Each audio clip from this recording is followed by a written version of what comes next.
Hi, everyone. Welcome to our third seminar. Today, we are excited to have Christopher Jung as our speaker. Chris is a fourth-year PhD student in the Department of Computer Science at the University of Pennsylvania, where he is advised by Aaron Roth and Michael Kearns. He is generally interested in algorithmic fairness, learning theory, privacy, and algorithmic game theory. And he has done a ton of great works in these areas that I just mentioned. And today he's going to tell us about moment multi-calibration for uncertainty estimation. Chris, you can have it. Yeah. Hi, everyone. Do you guys see the screen? Okay. Yeah, so I'll get started on it. Yeah, today I'll be talking about moment multi-calibration for uncertainty estimation. And yeah, I think Sayed already mentioned, my name is Christopher Jung. Would have been great to see every one of you guys in person, but this will do. I'm a fourth-year PhD student at Penn, and I'm greatly fortunate to be advised by Aaron Roth and Michael Kearns. And the work that I'm presenting today is joint work with Aaron Roth, Malish Pai, Rakesh Vora, Changwei Lee, George Inorov, and Varun Gupta. And here's the order of the talk. First, I'm going to kind of go through the motivation for the talk and kind of like some quick background as to why we care about these things. And then I'm going to jump into some of the details about moment multi-calibration and uncertainty estimation. And third, I'm going to just kind of talk about extensions.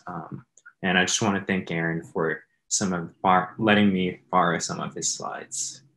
Oh, and also there's going to be a lot of overlap with last week's talk about online multi-valid learning. But hopefully a lot of the stuff that I repeat is a great kind of reminder about what we kind of talked about last week too. So first, I'm going to talk about the motivation and give you guys some quick background. And here's the kind of the motivation. So in the past few decades, we've all heard about the success of like deep learning and all these other things where we know maybe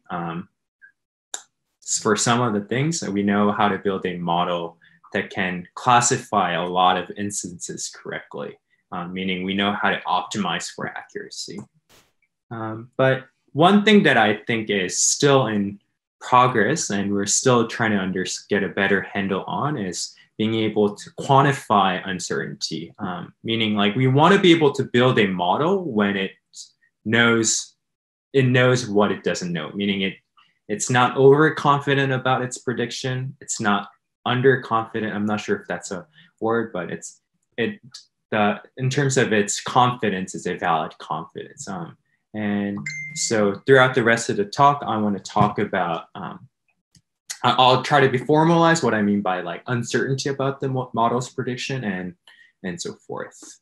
So, and here's a running example that we're going to run with so as to talk about uncertainty and whatnot. So here's a patient coming to a doctor asking for some drug called warfarin. And warfarin is I know nothing about it except the fact that it's a personalized drug. So depending on the features of the person, the amount of optimal drug the person should take varies greatly. That's all I know about it. And so person shows up to a doctor, and given the features of that person, doctor may prescribe the warfarin and say the optimal dosage is f of x. And the patient might want to know how sure the doctor is about the prediction. And so the doctor may give some kind of variance estimate, which we'll call g of x. And the patient might want to know more than just a variance. And so doctor gives some kind of prediction interval. The optimal dosage actually falls within this range with 95% confidence. But what do we actually mean by these numbers? F of x, g of x, Lx, u of x. And ideally, what we want it to mean is so that we're always conditioning on all the features that's provided by the patient. So we want it to be the case that f of x is exactly the conditional mean given the features of x, and g of x, same, where you're conditioning on x, and even the prediction interval, you're conditioning on X, meaning the randomness is only over the unrealized, unmeasured randomness of the worlds. But more likely in practice, we can't really hope to achieve that.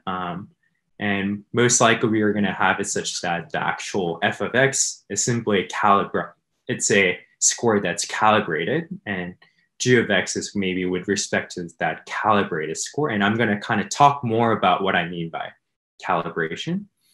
And the actual prediction interval might not be just conditioning on X, but it's actually using the randomness over the X as well. So the difference between the ideal world and more likely case is that in this case, we're actually averaging over people.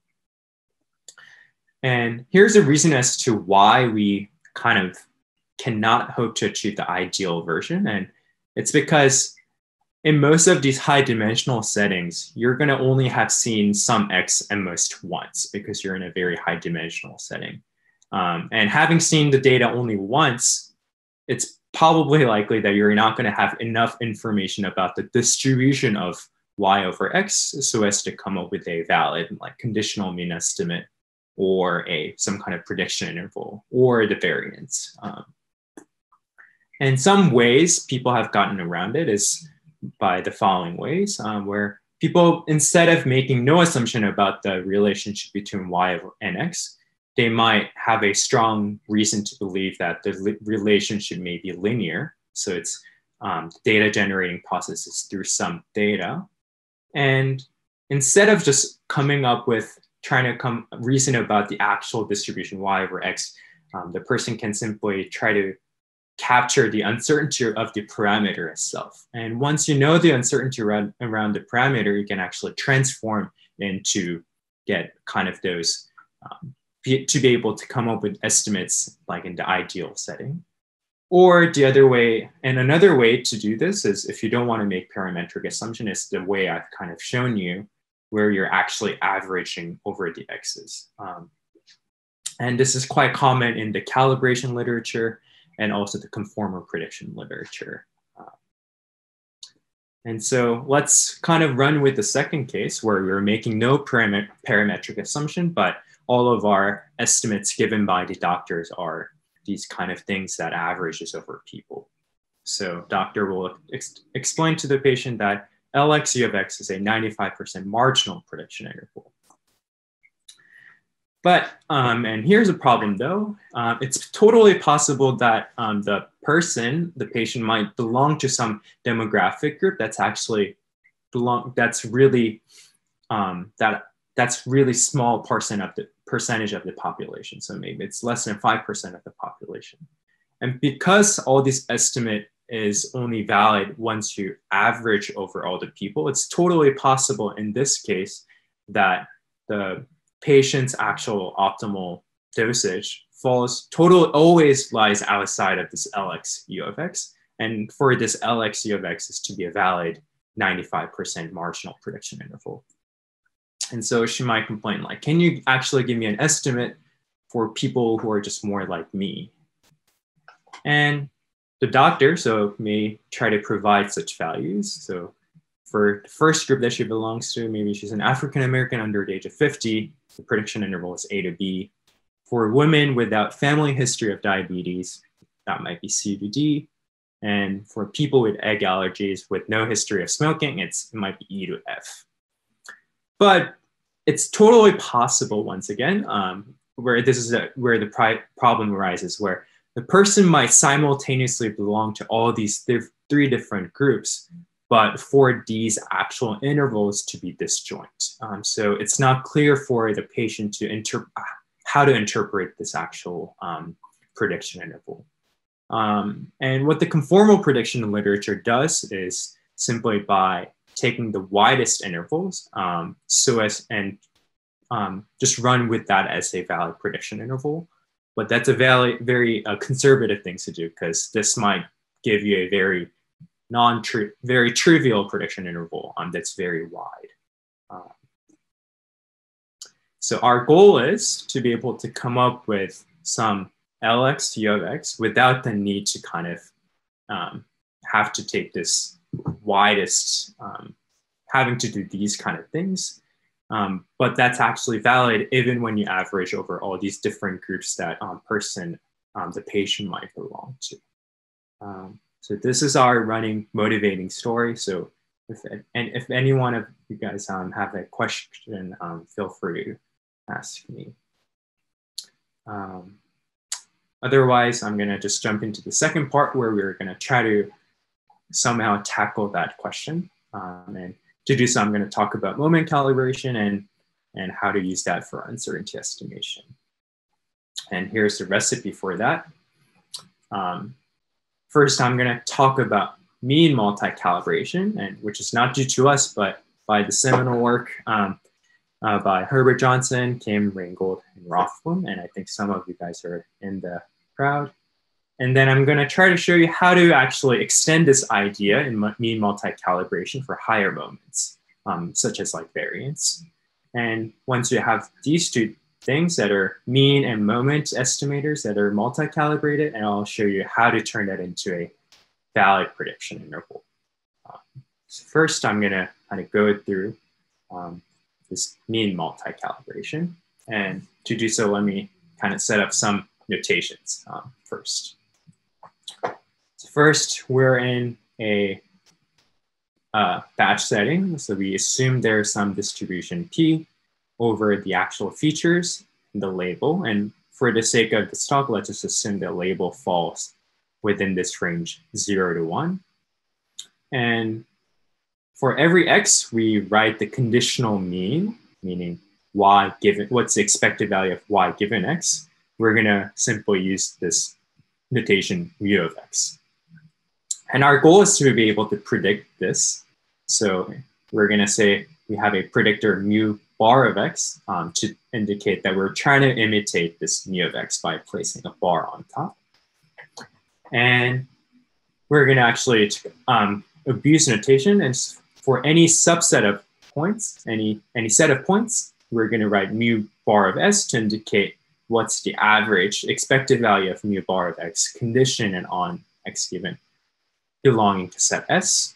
And the same goes for this mu of s. So the difference is only the fact that one's for the prediction with the bar on top, and on the right, there is no bar, meaning it's the true value we're trying to imitate. And we say our prediction mean predictor, mu bar, is alpha mean consistent on set S if the following holds true, where the difference between our prediction on the set S and the true value S is at most alpha scaled by the measure of the set. And this measure of the set is kind of necessary in a sense that if the set is really small, for example, if it's a singleton, we cannot, once again, hope to provide any kind of meaningful guarantee after having seen the data only once. So we need to kind of scale our closeness in our prediction by the size of the set. And let's go on. So I'm going to talk about mean calibration here. And to do that, let's first talk about this notation. And this notation is simply talking about all the points x that such that our mean predicted mean is around I over m, meaning, and so this is exactly what this means, but you can just simply think about it as all the points whose value was approximately I over m. And now I can finally tell you guys what it means for a predictor to be alpha mean calibrated, and definition is simply just that our predictor is alpha mean consistent on every x mu bar I, where we're iterating over different i's. And so the way I think about this calibration guarantees in the following sense, meaning our predictor and the true mean is somewhat close in the sense of alpha mean consistent on all these different sets where x mu bar 1 and so forth all the way to m. So we have m buckets, and all these different buckets are mean predictor and mean is close. And what does that even mean semantically? And this is how I think about it. On all the true mean of all the points on which our prediction was around V, it better be the case that the true mean is also actually V. So that's kind of, and that actually intuitively makes sense, and why we would, and hopefully it's clear to everyone why we would want our predictor to be somewhat calibrated. And now I can talk about mean multi-calibration, where instead of simply just conditioning on all the points and conditioning on which bucket the point falls into, we can actually try to guarantee that the following holds true for any kind of groups that you can think about, and still require that the predictor is alpha mean multi-calibrated. So we have a collection of groups, very, very big group, and think about it as like exponentially big. And we say, and we kind of use the same notation where we write G mu bar I to indicate any points that actually belongs to this group X, belongs to this group G, and also its prediction mean was around I over N. And we say our predictor mu bar X is alpha mean multi-calibrated with respect to this calligraphic group, this collection of groups, if it is a case that for every group and every bucket, our thing is actually mean multi-calibrated. So kind of using the closeness language, we're saying our mean predictor and the true mean is somewhat close on all these possible groups. For G, mu bar 1, G prime, mu bar 1, and all the way to N, and so forth. Does that make sense to everyone? Can I ask a question? Oh, yeah, sure. So this definition seems to have another parameter, which is M, right? So, right. So, okay. So you will say it's alpha M calibrated. Yeah. We do that in the other paper, but here I haven't had time to kind of update the thing, but I'm just simply thinking of bucket as like being given and kind of thinking about this. Okay, thanks. Yeah. And so how do we actually come up with such predictor that has the following guarantee, that is mean multi-calibrated with respect to some collection of groups? And I'm going to talk about how to do that. And to do that, this is how I think about what we're going to actually do. So we're going to think of the learner as proposing some kind of predictor. And the adversary's goal, don't think about calibration at this point, but it's trying to find some subset of points on which the learner will be evaluated on. And the actual utility for each of these party is the following. So, which is simply just kind of difference scaled by the actual size measure of the set.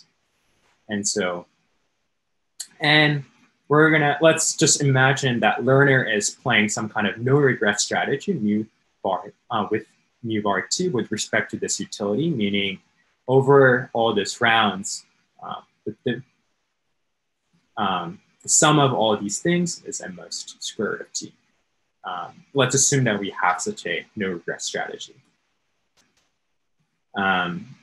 If we have the case that the learner is playing such no regret strategy and the adversary is always providing some kind of set ST such that it's not alpha mean calibrated, alpha mean consistent, we can actually show that at some point, it must be the case that our predictor must be basically alpha mean consistent on any set. And the high level kind of way to think about why this is true is that our regret is sublinear, it's growing sublinearly. And it must be the case that the adversary cannot continually forever find a set on which it's not alpha mean calibrated on, because that's going to break the guarantee of the no regret strategy. And so this is kind of the actual theorem statement we get, where if it is a case that we can always find some set ST such that it's not alpha mean calibrated, alpha mean consistent, at some point it better be the case that we have found one such that it's alpha mean consistent on any set. And this is the actual kind of more formal proof of what I just described. So we play up to all the way to t+1th round, and through no regress strategy, we know that this is at most square root of t plus 1. And now we just simply move all the terms from 1 to t. We know this is at most, this is at least alpha t, because that the adversary has found. And just some algebra, you get that it has to be the case that for any set S, our thing is alpha calibrated. And that's kind of the cool technique you can use to get this kind of alpha mean multi-calibrated predictor, where at each round, you're simply going to try to find some group on which your predictor is not alpha mean consistent. And if you cannot find any such group and bucket, you're done, because by definition, you're alpha consistent. But if not, we simply try to fix it in a no regress strategy. And one way to play a no regress strategy is through this kind of projected gradient descent. And meaning whenever our mean predictor is overestimating, then we simply kind of downweigh it. If we're underestimating, we kind of up our prediction on the set of points that falls into this bucket. And this kind of interaction, because of the theorem in the other slide, we know that this can last only so long. And recently, Dor, Kim, Reingold, Rothblum, and Yona shows like you can actually further extend this idea to show more cool things. But anyway, and so this is how you actually build it, but how do we actually audit for such a group on which you're actually not alpha mean consistent? One way to do it is just naively iterate over all those things, or simply we can actually use learning oracles, because the goal is to simply find some kind of group on which our mean, that this difference is really big. So we can kind of rely on a learning oracle instead of having to simply naively, linearly iterate through all those groups.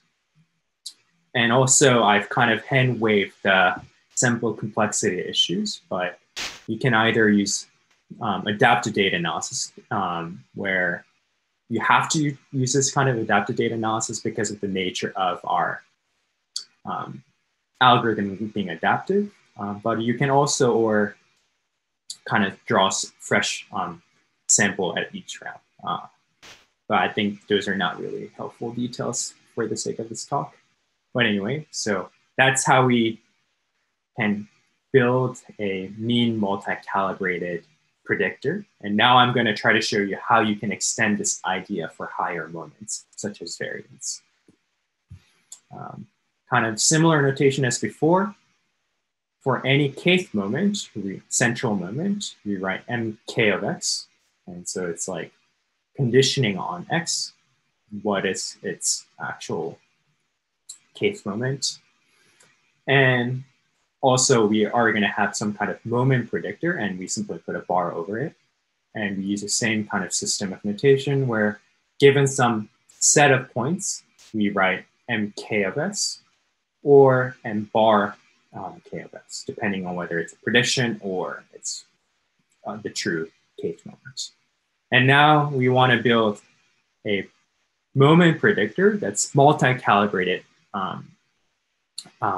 with respect to not this, but some collection of groups. But what does it even mean for higher moments to be multi-calibrated?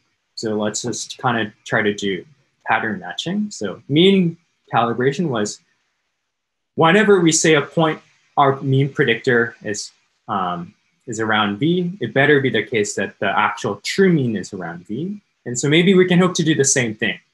We can try to maybe estimate its variance. And whenever we say its variance is around V, its true variance should be approximately V. Maybe this is like just from pattern matching what our goals should be. But turns out this is actually not what we want. Because this is not something that's even satisfied by the real, the true variance and the true mean. And here's a simple example that actually captures why this is not the right goal. So suppose somehow our mean predictor is exactly the actual true moment function, meaning we have actually the truth. But even, and let's consider if whether, according to this, it actually satisfies the above guarantee. And here's an example. We only have two different features, x1 and x2, and their labels are deterministically determined depending on their feature. So for any, so meaning the true kth moment for x1 is 0 because there's no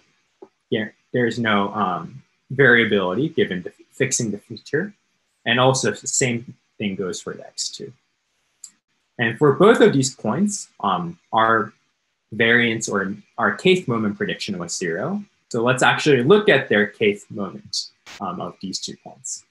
And because we've mixed these 2 points, it's no longer the case that our kth moment is actually 0 now, right? If it's uniform over these 2 points, our variance will be about like 1/4.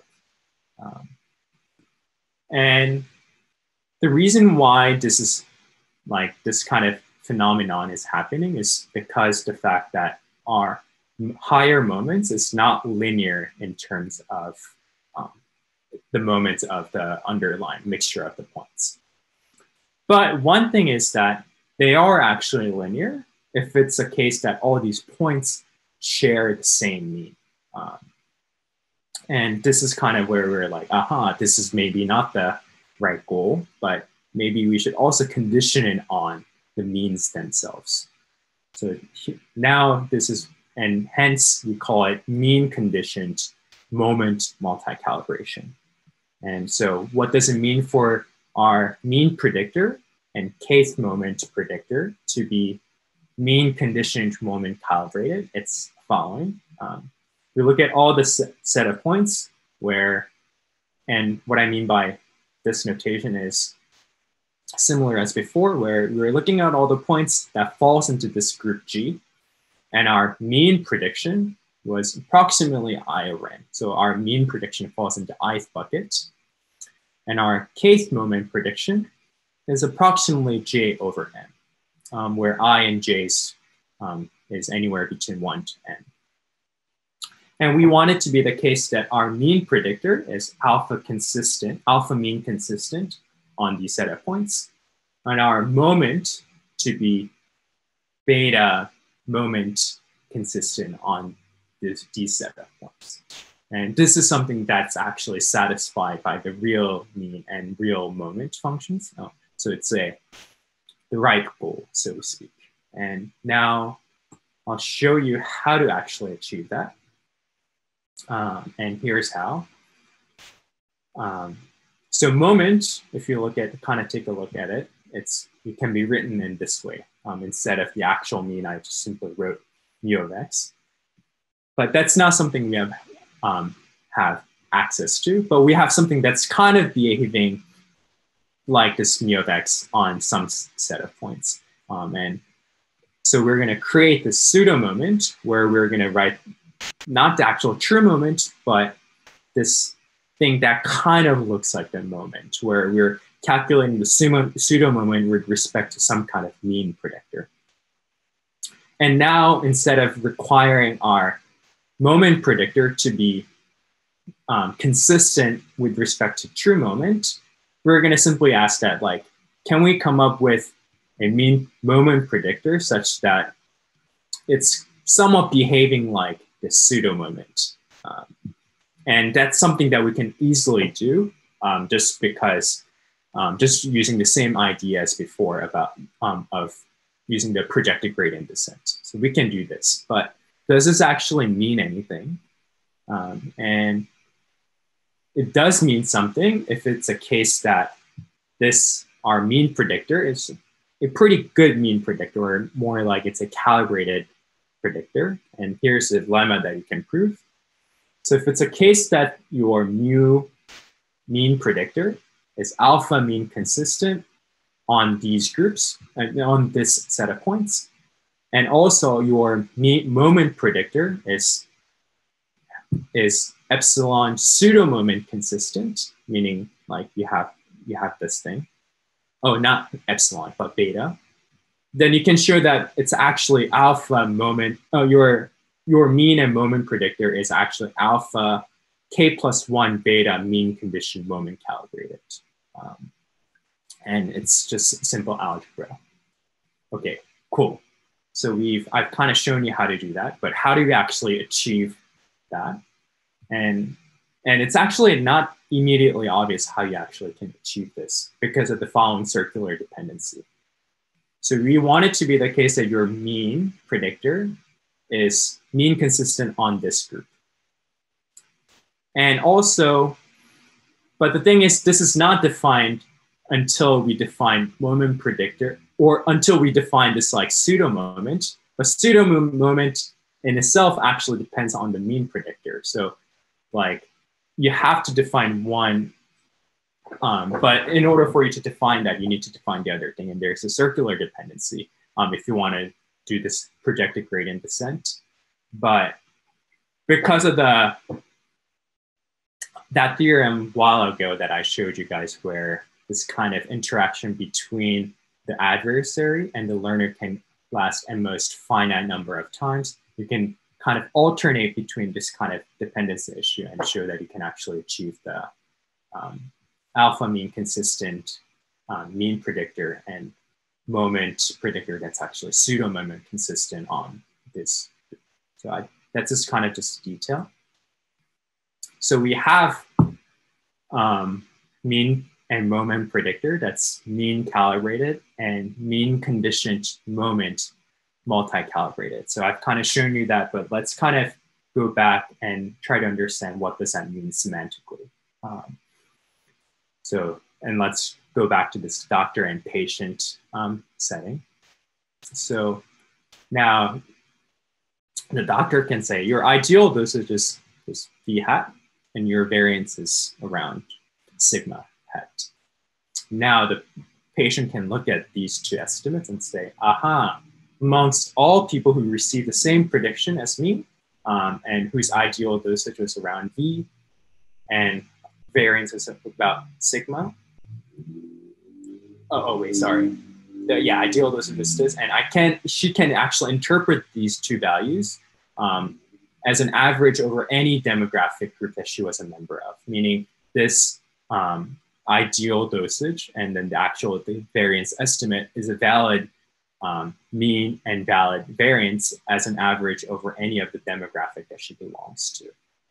Meaning, so just using the kind of example that we've used, the ideal dosage for the African American under the age of 50, who were told their ideal dosage is around V, was in fact is approximately V. And also you can say the same thing for the variance as well. Any questions at this point? If not, I'm gonna move to the next slide. And now we have a mean calibrated predictor and mean condition moment calibrated predictor. It's just a simple application of Chebyshev's inequality to turn this kind of moment into a valid prediction interval. And so what does Chebyshev's kind of inequality says? It just simply says that the probability that some random variable deviates from its true mean by n most t can be bounded by its kth moment. Meaning, if you had actually if you know the actual true mean and then the true moment function, just with some algebra, you can get the following guarantee. Conditioning on x, the probability that y falls within this range is at least 1 minus delta.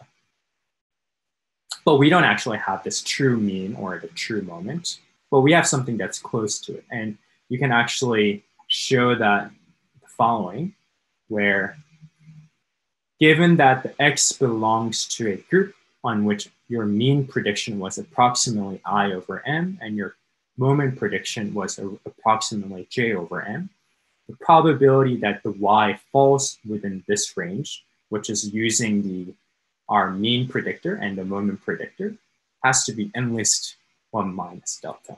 And this holds simultaneously over all the buckets and all the groups, which is the kind of the goal that we were aiming for. And hence, once you have this, you don't have to,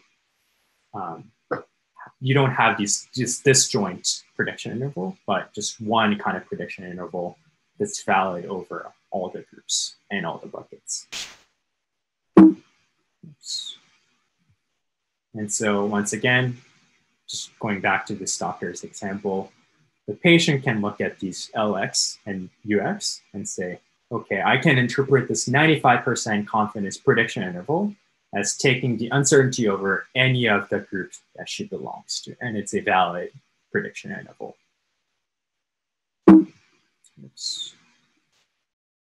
So that's kind of what we can,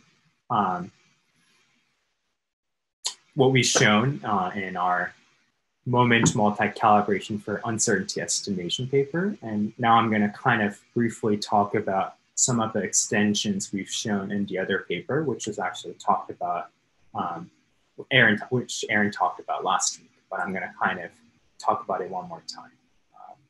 So first thing is this.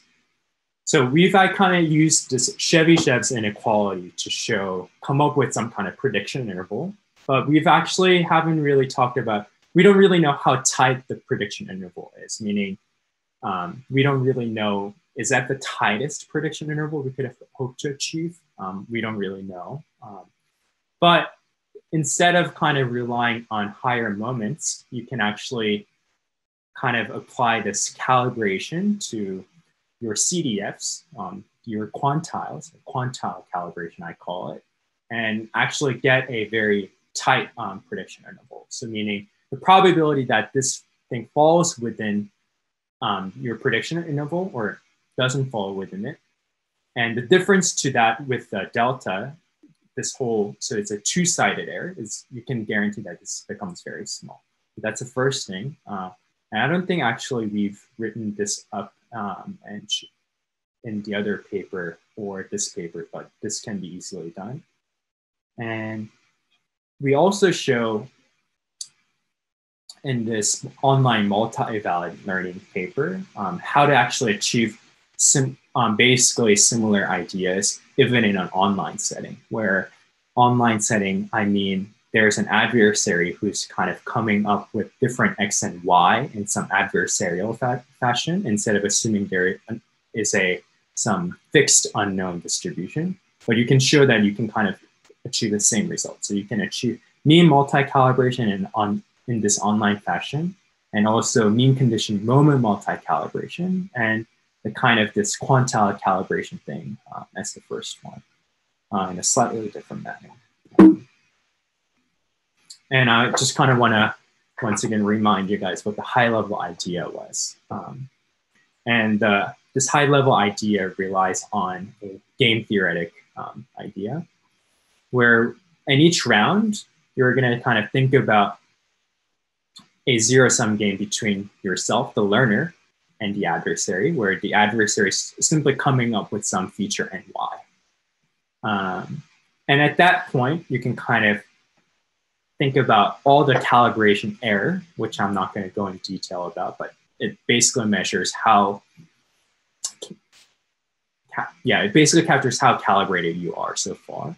And you can think about a game where your strategy space is being able to play any kind of different predictor, and the adversary is playing some kind of X and Y. And the utility is simply this increase in this calibration error. And you can kind of show that this game actually has meets all the conditions for the min-max theorems to hold.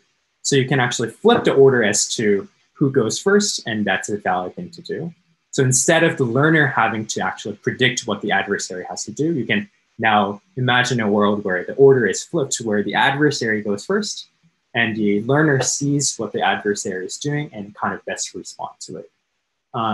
But because the learner is already seeing what the adversary is doing, the distribution the adversary is playing, it's actually really easy to come up with a prediction so that this increase in the calibration error is really small. So, and once you can show the following, the total calibration error is simply just sum of all the increase in the calibration error in each round. And Euler, you have a mean calibrated online predictor. But one thing about this is that I've only talked about this existence of a strategy via min max, but in this other paper, we actually show how to calculate the strategy constructively.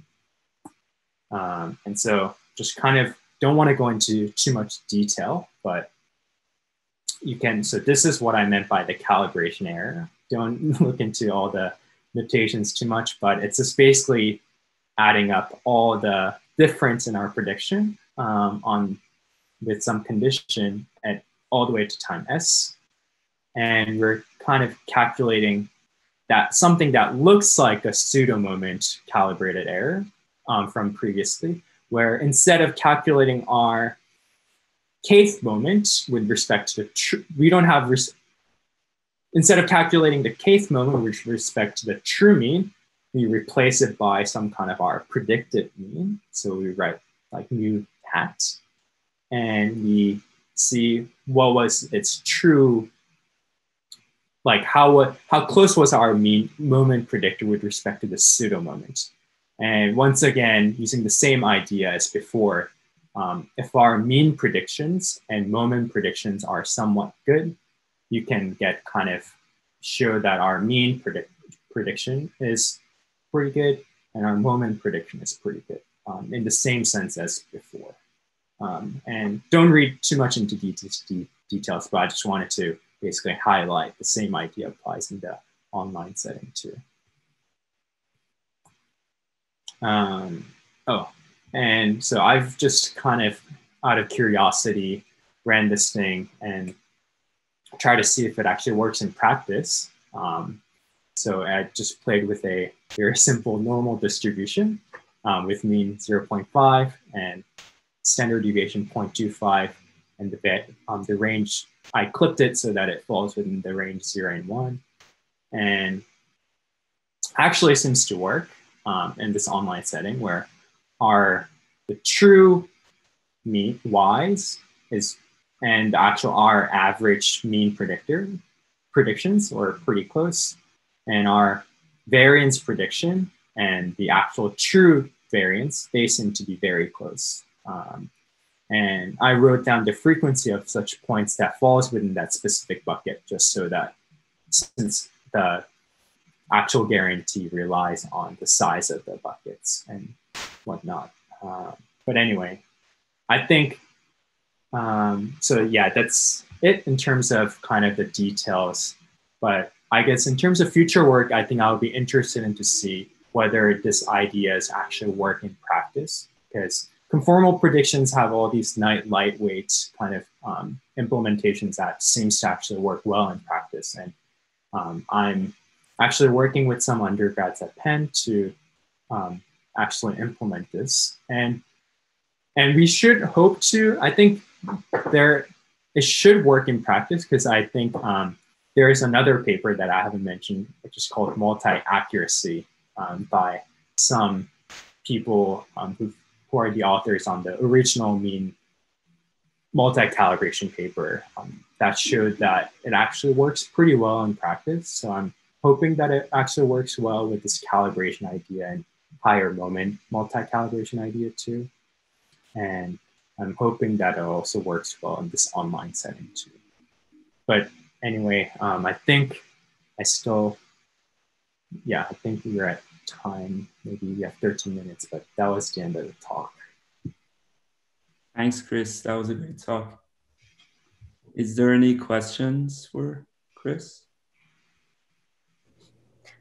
Hi, thanks for the talk. I was wondering if you could describe like the training procedure again for the moment multi-calibration.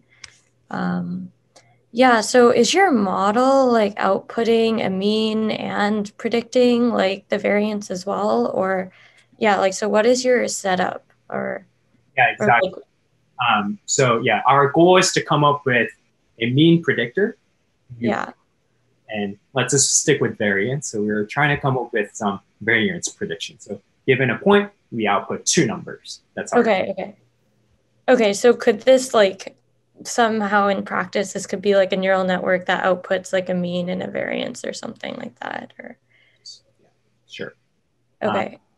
And you give me some things, and it's possible that, and so yeah, you actually get those two predictors. Let's say it's a neural network, and you want to fix it in, so that after fixing, it's calibrated in the ways that I talked about. Like it's calibrated, its moment is mean condition moment calibrated. Mean, and the way, I think it's easier to kind of think about mean first in terms of interaction.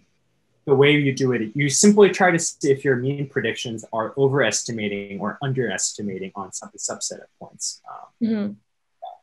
If it's underestimating, you kind of have to simply up your prediction on those set of points. And then you do the same thing if you're overestimating. And that's kind of the process. And that's what this projected gradient descent is doing, because that's all this is doing. Yeah. And you kind of have to do this in a more careful manner if you have a variance predictor as well. Okay.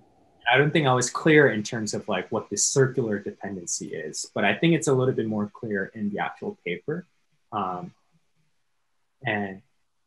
the idea is that like the reason being, like whenever you change your mean predictor because you were underestimating, your pseudo moment changes as well. Now, goal. So you need to kind of like constantly do this back and forth thing where you're changing this, you're changing the moment. But once you change the moment, the set of points that you want to be consistent towards for the mean is also changing. I see. But you can easily argue that this process has to stop after a finite number of steps because of this awesome theorem, basically. Okay. After 1 over alpha squared many of rounds. Okay. You have to just play this alternating game between for the mean and the variance and this circular dependency you don't really have to worry about. Does that make sense? Yeah, so would the procedure involve like alternately training the mean and the variance, or like in like different steps basically, or a fixing step? So yeah, indeed you're like fixing two things alternatively. Yeah. Okay, yeah. Okay. I see. But the reason why I use the word fixing is because you have always underlying like mean and variance predictor. That's like your neural network. Kind of post-processing it so as to fix your mean predictor and moment predictor. So you're not like training, like that's why I avoided the word training, but I see. Like fixing things. Okay. Fixing requires looking at whether you're underestimating or overestimating. It's very simple. Okay. Yeah, I'll check out the paper. Thanks. You mentioned the experiments. I wonder if you have any thoughts about a particular domain that kind of calls for these higher moments and where standard techniques don't work perhaps for some sub-community. The paper you mentioned for multi-accuracy looked, for example, about gender shade, for example. So there are examples, but I'm sure there are examples also for where things don't work for sub-communities when it comes to certainty. But I wonder if you're aware of any, or if you have more thoughts about the experiments. No, I haven't, but so I haven't actually looked at, I guess this kind of boils down to even just finding some kind of data set on which like you already see these kind of non-calibration on some smaller subgroups. But most of the work, so I haven't done it and I've only tried to see if other people have already done it. But all these people have only focused on this kind of calibration for the population, but not for smaller population. So I think even like that is the first step to see like, oh, okay, there exists such data set and like domains. And I think I haven't actually looked at the paper, but I think like Gal, Yona, and Guy has done some like work with some biology, medicine kind of things. I'm not exactly sure, but yeah, there was this. They had two papers involved with people from one of the biggest health provider in Israel. One of them was kind of just a study of the effect of multi-calibration, but then eventually they were involved in a risk prediction for COVID in a very early stage where there was very little data, and somehow the work translated a flu complication predictor into a COVID complication predictor. And in retrospect, now that we have more data, it seems like it worked pretty well. Yeah. So I'm like kind of interested in this kind of like, do actually these theories stand up in like actual practice? Yeah. No, I think it's very, very motivated to look at that. Any other question for Chris?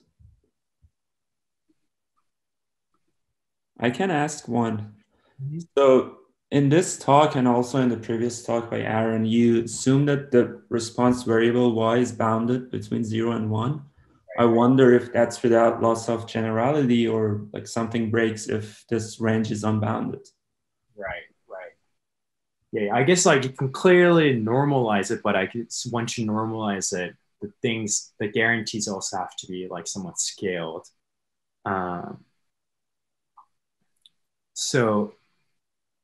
But I guess, yeah, even if it's like higher range, bigger range, I guess just try to normalize it and like kind of reduce it to setting.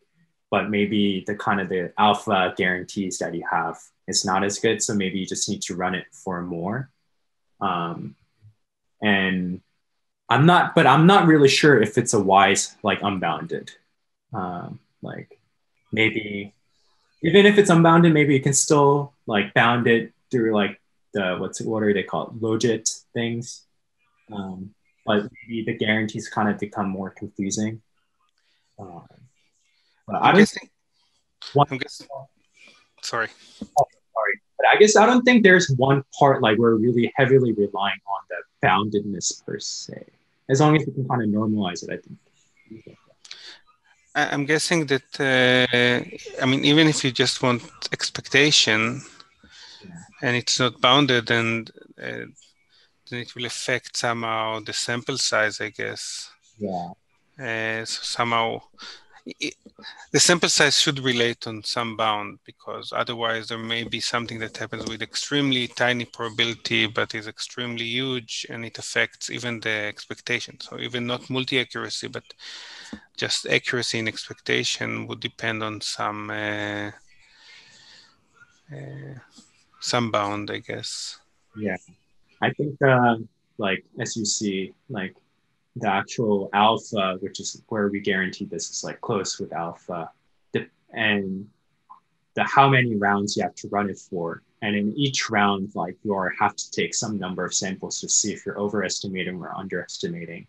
So like all these things are in play. So I'm assuming like they will be affected if you change the boundedness assumption, and hence alpha gets affected. Yeah, I also remember from Aaron's talk that for this min-max game, you have to discretize the strategy space for the learner. So if it's unbounded, then I guess you cannot do that. So yeah, and I think that's actually one thing I'm also curious about, and what people actually do is depending on like how you finally describe your buckets, like I think things change dramatically. I haven't read a paper. I've been reading a lot of these kind of in practice paper, but people don't really talk about how they finally decide how fine these things should be. Okay. I have another question. So in this online setting, there is no distribution assumed for the data points, right? Except for one thing where, let me go to that section. So we don't need any assumption for the mean case and the moment case. But when you're trying to do this for the prediction interval case, we kind of assume that distribution that y is playing is smooth, meaning it's not too concentrated on one y. Okay, but even when you talk about mean, you want to be calibrated with respect to the conditional distribution of y given x. Is that right? So I'm confused. Like, if there is no distribution, like, what's this like conditional distribution of y given x? Oh, so we were talking of, oh yeah, so in the adversary setting, we're not talking about with respect to any actual y's, but the actual empirical thing. So y's you've seen so far. Oh, okay, makes sense. But as how the adversary like comes up with this y, that's what I meant by like these assumptions. Mean and moment, you don't need any assumption about how x and y's arrive. But in the prediction interval case, like the adversary cannot just simply choose x and y specifically, but like that y has to be some kind of like smooth distribution. Right. Yeah. So you have prediction intervals, like algorithms for providing prediction intervals in both papers, but they work under different sets of assumptions, right? Somewhat, yeah. In this paper, we don't actually talk about prediction interval. It's simply just mean and what. Yeah, in the other paper, we talk about prediction interval where you have to actually restrict how strong of an adversary is. Okay. But you do use Chebyshev's inequality to, transform these moments. So maybe I wasn't clear. So you can kind of bypass Chebyshev by doing this quantile thing, where instead of like coming up with your like calibrated with respect to this like moment, you can somehow calibrate CDF. I think that's how I think about it. Yeah. So Saeed, you don't need to make any assumptions to get things like variance or higher moment estimates. And from those, you can always use Chebyshev to get conservative prediction intervals. The only thing you need to make assumptions about is if you want like exactly tight prediction intervals that neither have coverage that is too large or too small.